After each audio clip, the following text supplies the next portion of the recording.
Hello guys आजको view ल हेर्नुहोस् है एकदम मजाले आकाशमा अहिले घाम लागिरहेको थियो। पानी पर्ने अवस्था छ अहिलेको अवस्था। पानी पर्ला जस्तो भएको छ गाइस, पुरा पानी पर्ला जस्तो गाइस।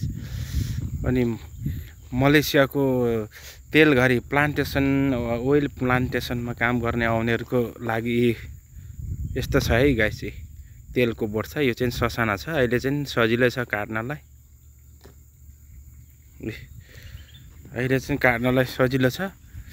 किनभनेलाई अलिक यो सानो सानो बिरुवाहरू छ, यस्तोमा काम गर्नुपर्छ। प्लान्टेसनमा आउने साथीभाइहरूलाई चाहिँ मलेसियामा अहिले चाहिँ, तर मलेसियामा पुरा बन्द भइसक्यो होला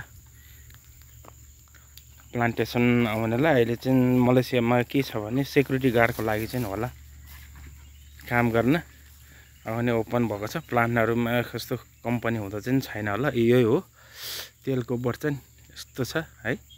यस्तोमा काम गर्नुपर्छ केटाहरूलाई, गाह्रो छ। यहाँ फलिरहेको छ यस्तो तेलहरू, यस्तो फल्छ है तेल।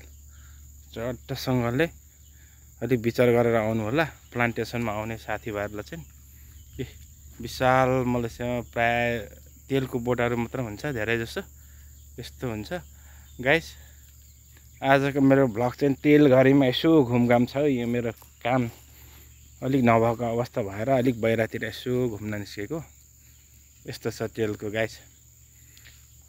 तेल फ्याक्ट्रीमा काम गर्ने आउनेहरू, तेल प्लान्टेसनमा यस्तो छ है गाइस आउनेहरूलाई। ल हेर्नु होला, सररसँगले यस्तोमा काम गर्नुपर्छ तेलहरू।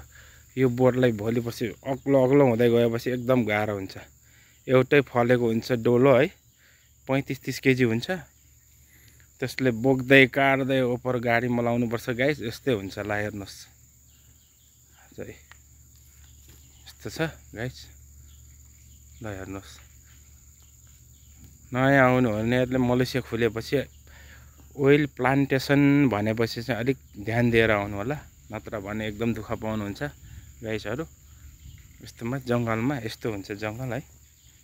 यसमा अब सर्पहरू पनि हुनसक्छ, यस्तोमा लुकिरहेको हुन्छ। कोब्राहरू हुन्छ, किङ कोब्राहरू, गाह्रो हुन्छ गाइस। यही हाम्रो गुइठे कुकुर पनि छ नि, डुलिन्छन् गाइस। यस्तो छ गाइस, एकदमसँगले यस्तो हुन्छन् गाइस। ल एभ्रिवान गाइस, आजको मेरो ब्लग है आज तेलघरीको छ। सबैले लाइक कमेन्ट सेयर गरिदिनु होला। यस्तो छ गाइस, सबैजनालाई सल्लाह मेरो, विचार गरेर आउनुहोस्।